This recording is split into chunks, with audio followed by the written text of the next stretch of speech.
السلام علیکم عامل بیگ، کیا حال ہے؟ ٹھیک ٹھاک ہیں؟ خیریت سے ہیں؟ کل میں یہیں پر ہی بیٹھا ہوا وہ ویڈیو ریکارڈ کر رہا تھا، ٹائم اینڈ اسپیس سے ریلیٹڈ جو میں بک اسٹڈی کر رہا تھا۔ ایکچولی کوئی 8 سے 10 سال بعد میں نے وہ بک دوبارہ سے نکالی، PDF فارم میں ہے۔ وہ بک کو میں نے اسکین کرنے کے بعد PDF فارم میں رکھا ہوا ہے۔ ایک تو اس کا فونٹ پہلے سے بہت چھوٹا تھا، پرنٹنگ کوئی اتنی خاص نہیں تھی، اور اس میں کچھ پرنٹنگ ایررز بھی ہیں، کچھ ورڈز آگے پیچھے ہوئے ہیں، اور کچھ ورڈز ایسے ہیں جو بالکل پڑھے نہیں جاتے، ڈھیم ہوئے ہیں۔ تو اس وجہ سے کافی کل میں فیل کیا، میں نے بعد میں اپنی ریکارڈنگ چیک کی، کیونکہ میں تو لائیو جو بول دیا مسٹیکس ہوئیں وہ بھی بیچ میں، کوئی فائدہ نہیں ہے کہ انسان اپنی مسٹیکس کو بیچ میں سے، غلطیوں کو بیچ میں سے نکال کے صرف اچھے بتائے۔ انسان تو غلطیوں کا پتلا بھی ہے، ظاہر ہے، تو اپنی غلطیاں چھپا کے صرف اچھائیاں کیا بیان کرنی، جیسا ہے ویسے ہی چلنا چاہیے، جیسے بالکل نیٹ اینڈ کلین۔ مطلب جو ہم روٹین میں آپس میں ایک دوسرے سے بات کرتے ہیں تو غلط بیانی بھی ہو جاتی ہے، الفاظ آگے پیچھے بھی ہو جاتے ہیں، تو ویسے ایک نیچرل فارم ہے، اس میں کیا ایڈٹ کرنا۔ حالانکہ یہ چیز کی جا سکتی ہے، میں IT کا بندہ ہوں، ٹرائی کر سکتا ہوں، مگر نہیں، خیر چھوڑیں، وہ میں کدھر لے کے جا رہا ہوں، ٹائم ضائع نہیں کرنا۔ تو میں یہ کہہ رہا تھا کہ کل جب میں وہ اسٹڈی کر رہا تھا نا، اس کے الفاظ بھی بہت زیادہ ڈیفیکلٹ بھی تھے، مجھے بھی کافی پرابلم ہو رہی تھی۔ 7 سال سے عمان میں ہوں، یہاں مکس کمیونٹی ہے، تو وہ اردو اب ویسی رہی نہیں، تو مکس ہو گئی سب کچھ، تو اس وجہ سے مجھے تھوڑا سمجھنے میں، اور اردو ریڈنگ بہت 7 سال سے بہت دور، 7-8 سال کا گیپ آ گیا ریڈنگ میں بھی، اس میں بھی، تو اس وجہ سے تھوڑا اور میں تھکا ہوا بھی تھا۔ تو میں کل کیا کر رہا تھا، کل میں یہ کر رہا تھا کہ میں جب وہ بک اسٹڈی کر رہا تھا نا، پڑھ رہا تھا ایکچولی، تو آپ حیران ہوں گے کہ میں پہلے، یعنی کہ مائنڈ کے اندر پہلے اس کو میں پڑھ لیتا تھا، یعنی کہ جو الفاظ سامنے میں ان کو ایک خاموشی سے پڑھ رہا ہوں، اور جو میں بیان کر رہا ہوں نا، وہ اپنے الفاظ میں، جہاں مشکل الفاظ آتے تھے ان کو اپنے الفاظ میں ایزی کر کے بیان کرتا تھا، سمجھ رہے ہیں؟ جیسے کسی اور جیسے ایک نیا بولنے والا، انگلش بولنے والا میری طرح کا، جب وہ انگلش بول رہا ہوتا ہے پہلے وہ اردو کے الفاظ کو اندر انگلش میں ٹرانسلیٹ کرنے کی کوشش کرتا ہے، اور پھر بول رہا ہوتا ہے ایسے کر کے، تو پھر گیپ آتا ہے، ڈیلے آتا ہے، وہی چیز تھی۔ میں پہلے ایک نظر سے پڑھ رہا ہوں، اور اندر ہی اندر اس کو ایک دم سے ایزی الفاظ میں لا کے اور بول رہا ہوں، تو اب سوچئے وہ کتنا بظاہر ایزی، آپ کو سوچ رہے ہوں گے ایسے کیسے ہو سکتا ہے، پر ایسے ہی ہو رہا تھا۔ اس وجہ سے مجھے یہاں سے جانے کے بعد ہیڈ ایک ہو گیا تھا۔ اینی ہاؤ، تو ہم اس کو کنٹینیو کرتے ہیں۔ ٹائم اینڈ اسپیس پہ بات ہو رہی تھی، جہاں تک ہم لوگ پہنچے تھے کہ انسان 2 طرح کی زندگی گزارتا ہے، ایک شعور کے ساتھ، ایک لاشعور کے ساتھ۔ شعور کے ساتھ وہی ہے جو میں بھی آپ کے ساتھ مخاطب و بات چیت کر رہا ہوں۔ لاشعور کی زندگی جو ہوتی ہے، ہم بہت تھوڑا سا ایکسپیرینس ہمیں کیا ملتا ہے، خواب میں، ڈریم میں ملتا ہے، جب ہم سو جاتے ہیں تو وہ جو زندگی ہے وہ لاشعور کی زندگی ہے، لاشعور میں انسان چلا جاتا ہے، تو اس کا بہت تھوڑا ایکسپیرینس ہوتا ہے۔ اگر ہم وہی چیز جاگتی ہوئی حالت میں کنٹرول کر لیں، اور لاشعور کے اندر جھانکنا شروع، ہمیں وہ علم حاصل ہو جائے لاشعور میں جھانکنے کا، جاگتی ہوئی حالت میں، تو ہم ایون دوسری دنیا کی، دوسری جگہوں کی، دوسرے سٹی کی، دوسری کنٹریز کی خبر لے سکتے ہیں یہاں بیٹھے ہوئے بھی۔ خیر وہ عقل کے ترازو میں نہیں آتی، اس چیز کو میں نے پہلے کہا، عقل کے ترازو میں نہیں تولنا، یہ روحانی دنیا ہے، روحانی دنیا کی باتیں ہیں۔ تو ہم کل جو ڈسکس کر رہے تھے ٹائم اینڈ اسپیس کو، اسی کو پھر ہم کنٹینیو کرتے ہیں۔ خیر ٹھیک ہے، دیکھیں، علم 2 قسم کا ہوتا ہے، ایک علم حضوری، ایک علم حصولی۔ علم حضوری وہ جو ظاہری علم ہوتا ہے جو ہم حاصل کرتے ہیں، کچھ بھی کہہ لیں دنیاوی، کیمسٹری، بایو، میتھ اور یہ سارا کچھ۔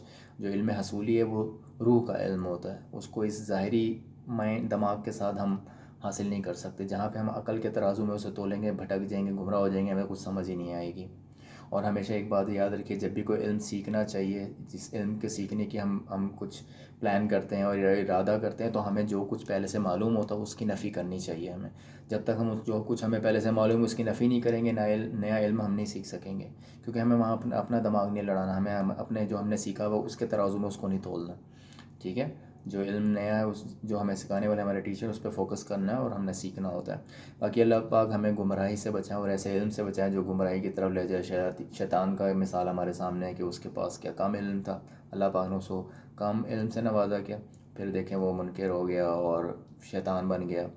تو اس وجہ سے اللہ پاک ایسے علم سے بچائیں جو گمراہی کی طرف لے جائے۔ تو ہم اس کو کنٹینیو کرتے ہیں، ٹھیک ہے؟ تو چلیے دیکھیے اس کا پارٹ 2 اس کو ہم کنسیڈر کریں گے۔ تو اب اس میں جو ہمارا ٹائٹل ہے وہ آ جاتا ہے اسپیس کی وسعت، کہ اس کی کتنی وسعت ہے۔ اچھا جی، یہ تفصیل پہلے آ چکی ہے کہ وقت بذات خود کوئی چیز نہیں ہے، مگر اسپیس سے منسوب ہے۔ اللہ تعالیٰ نے اس کی تفصیل قرآن پاک میں مختلف مثالوں سے بتائی ہے، مگر اس کے معنی یہ نہیں ہے کہ مثالیں غلط ہیں۔ اللہ تعالیٰ فرماتے ہیں جب حضرت آدم علیہ السلام اور اماں حوا نے نافرمانی کی تو انہوں نے خود کو برہنہ محسوس کیا۔ برہنہ مطلب وداؤٹ ڈریس، اور معنی یہ ہوئے کہ وہ اعلیٰ اسپیس سے ادنیٰ اسپیس میں آ گئے، مطلب وہ ایک پریشیس، ایک اعلیٰ ٹاپ کلاس، ٹاپ کی جو اسپیس ہے اس سے نکل کے وہ ایک ادنیٰ اسپیس میں آ گئے، تو انہوں نے اپنے آپ کو برہنہ محسوس کیا، وہ غلطی کرنے کے بعد جو ان سے غلطی ہوئی تھی۔ تو اللہ تعالیٰ نے قرآن پاک میں فرمایا ہے کہ میرا ایک دن، اللہ تعالیٰ نے قرآن پاک میں فرمایا میرا ایک دن 50,000 برس کا ہوگا۔ 50,000 برس یعنی 50,000 سال کا ہوگا، اور ایک جگہ فرمایا میرا ایک دن 10,000 سال کا ہوگا، اور یہ بھی فرمایا کہ میرا ایک دن 1,000 سال کا ہوگا۔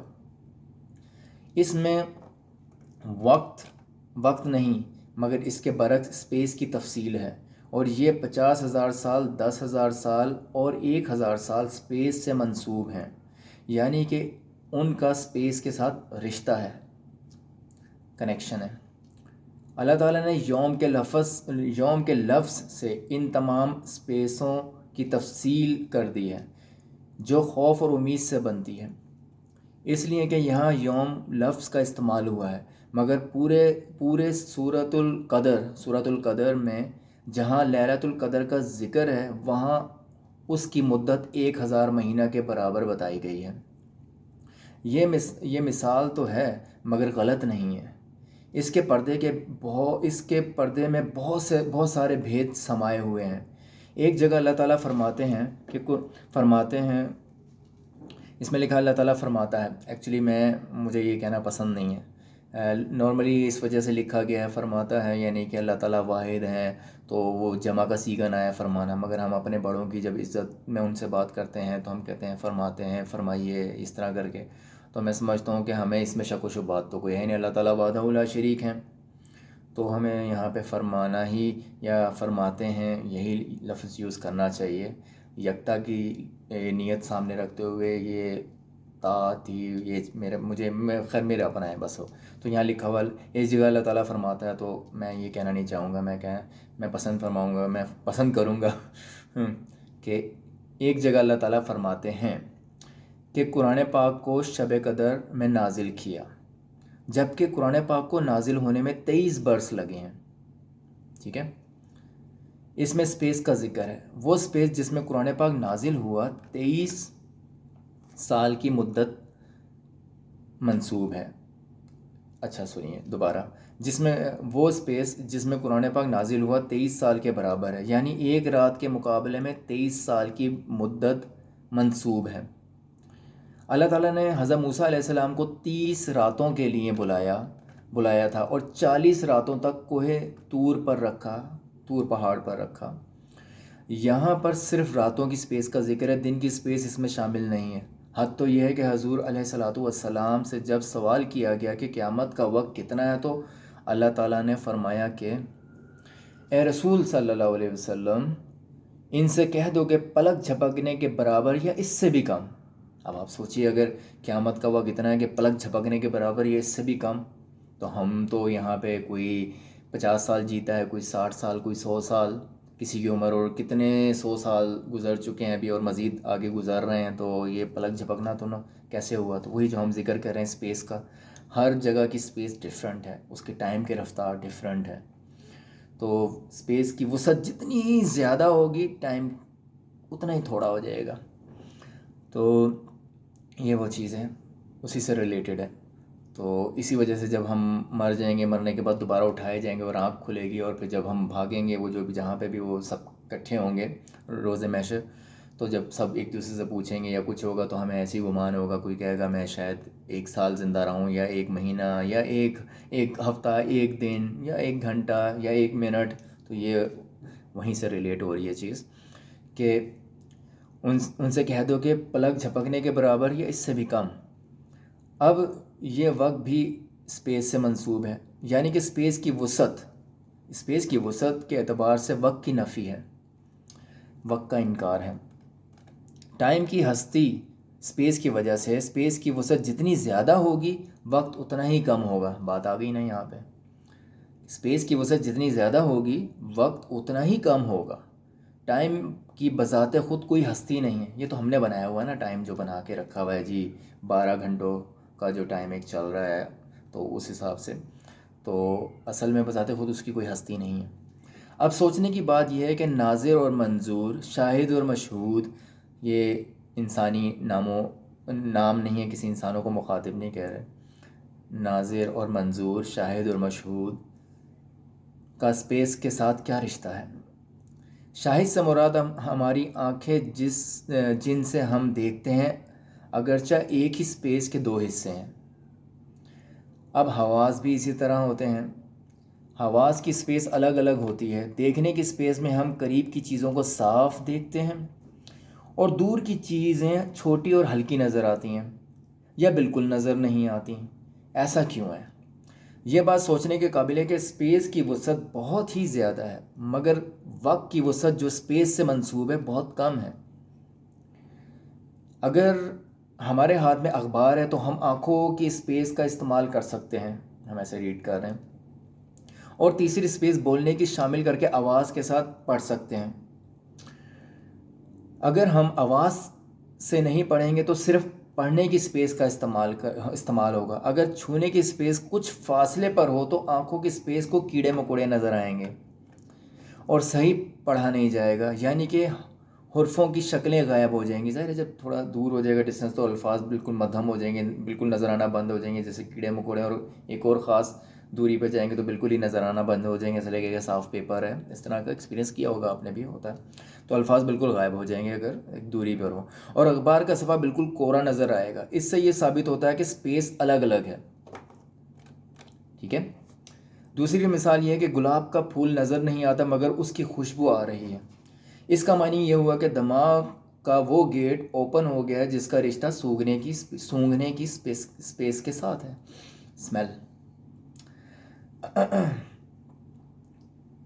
اس گیٹ کے کھلتے ہی گلاب کی خوشبو آنے لگتی ہے، حالانکہ گلاب دور دور تک نظر نہیں آتا. ظاہری دنیا میں جو کچھ بھی نظر آتا ہے حواس کے ذریعے سے نظر آتا ہے. اگر کسی کے حواس میں خلل پڑ جائے تو اسے وہ چیزیں نظر نہیں آئیں گی جو ہمیں نظر آتی ہیں. یہ حواس انر سیلف سے آتے ہیں. انر سیلف کا دماغ سے ڈائریکٹ رشتہ ہو جاتا ہے اور دماغ کے گیٹس اوپن ہو جاتے ہیں چاہے وہ کسی بھی قسم کے ہوں. انسان کھلی آنکھوں سے سو جاتا ہے، اس کے بعد بھی اگر وہ گیٹس کھلے رہیں تو انر سیلف میں کھلتے ہیں اگر وہ گیٹس کھلے رہیں جو انر سیلف میں کھلتے ہیں تو انسان بالکل سو جاتا ہے اور گہری نیند آ جاتی ہے.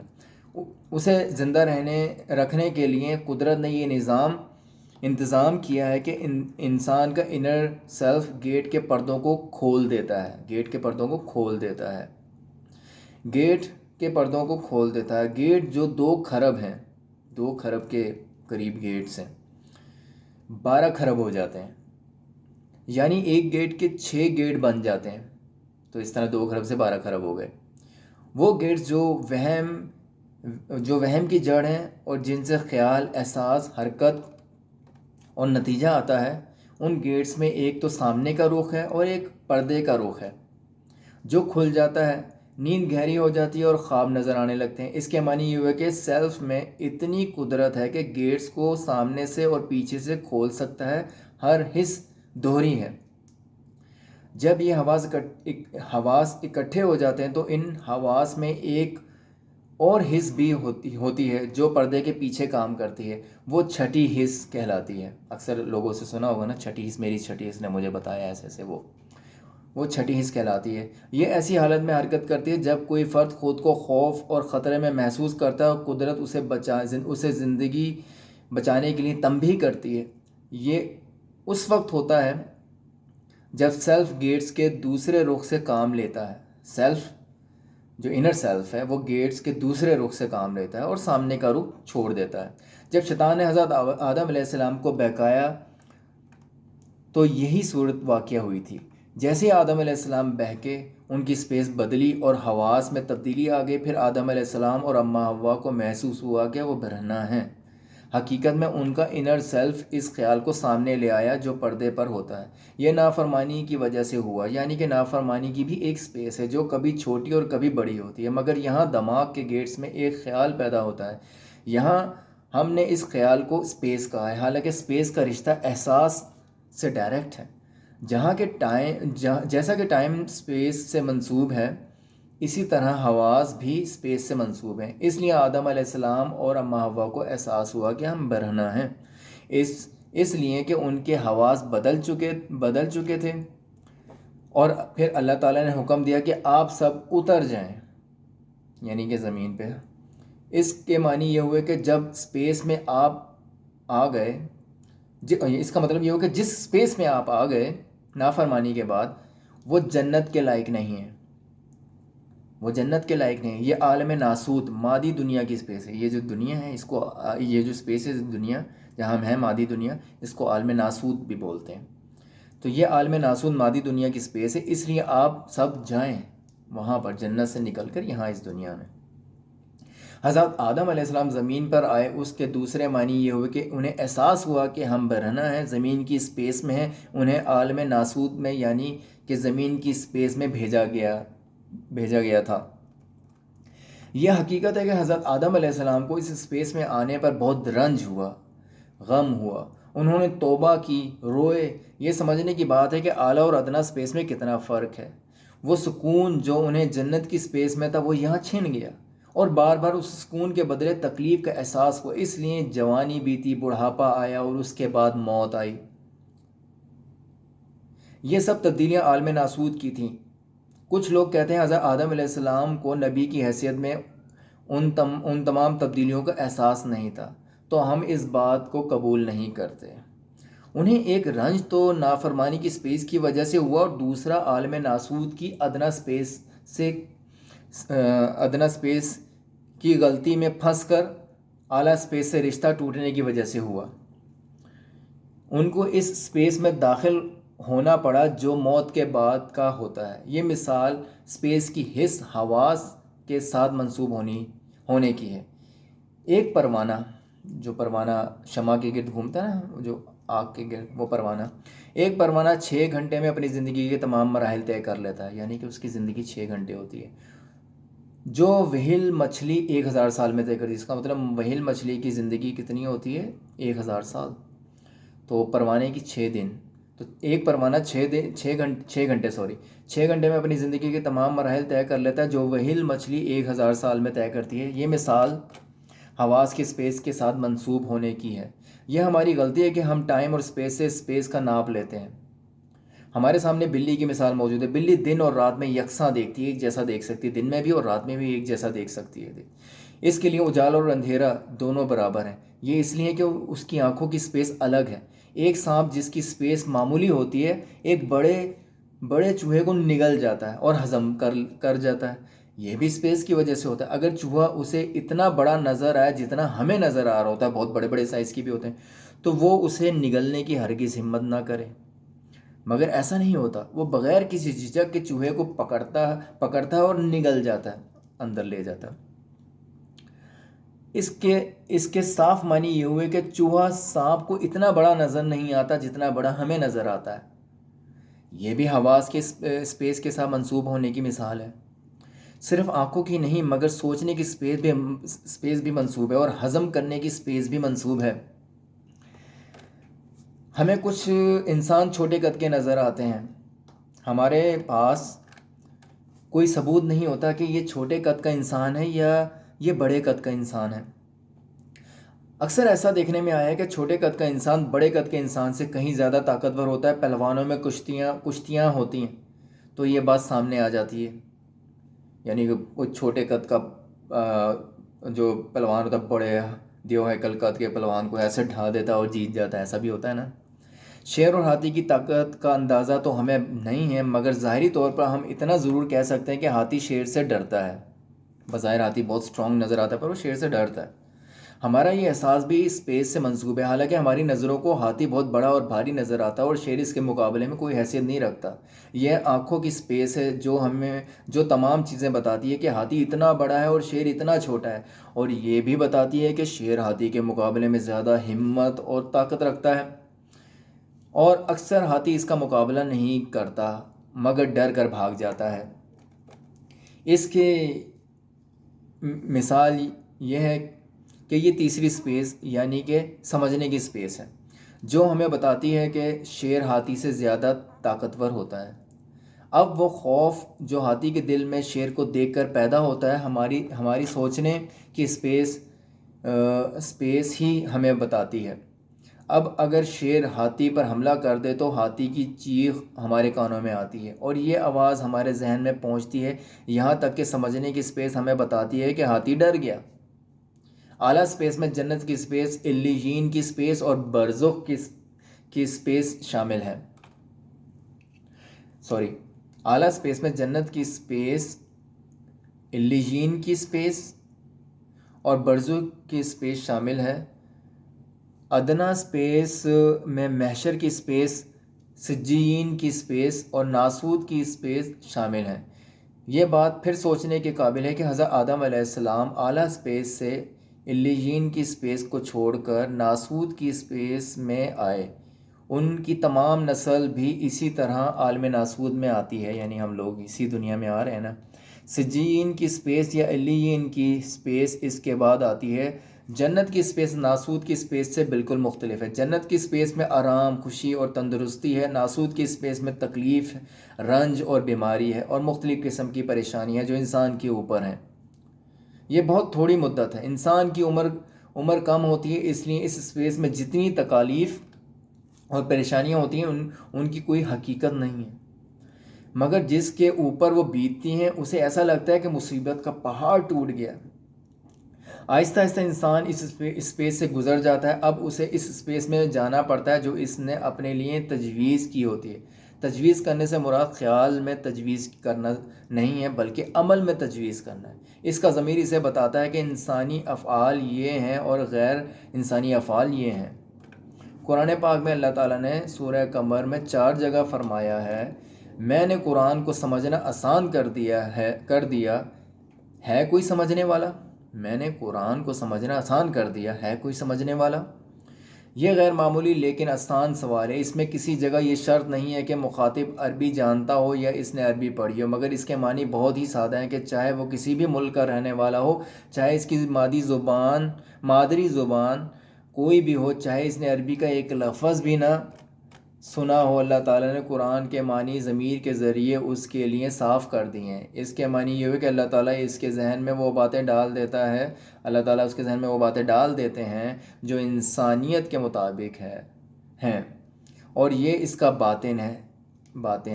یہ نہیں سمجھنا چاہیے کہ قرآن پاک عربی جاننے والوں کے لیے یا صرف مسلمانوں تک محدود ہے، اس لیے کہ بہت سارے ایسے مسلمان ملیں گے جو عربی کا ایک لفظ نہیں جانتے، مگر جب ان کا دھیان اس اندیکھی طاقت کی طرف جاتا ہے جس کی وہ پوجا کرتے ہیں یا جسے وہ مانتے ہیں یا جسے وہ خدا کہتے ہیں یا جسے وہ اپنا باطن سمجھتے ہیں یا جسے وہ اپنے ضمیر کی آواز کہتے ہیں، دیگر الفاظ میں وہ کبھی انر سیلف کہتے ہیں جس کے سامنے وہ بالکل برہنہ ہیں، جس سے وہ خود کو چھپا نہیں سکتے، جسے وہ حاضر و ناظر کہتے ہیں، تو قدم بقدم اللہ تعالیٰ انہیں ان کے ضمیر کے ذریعے سمجھاتا ہے کہ یہ افعال انسانی ہیں یا غیر انسانی ہیں۔ اگر انسان وہ آواز نہیں سنتا اور اس کی پرواہ نہیں کرتا تو وہ شخص سجین میں اپنا گھر بناتا ہے، سجین کی سپیس میں اپنا گھر بناتا ہے۔ پہلے وہ ادنا میں آیا یعنی عالم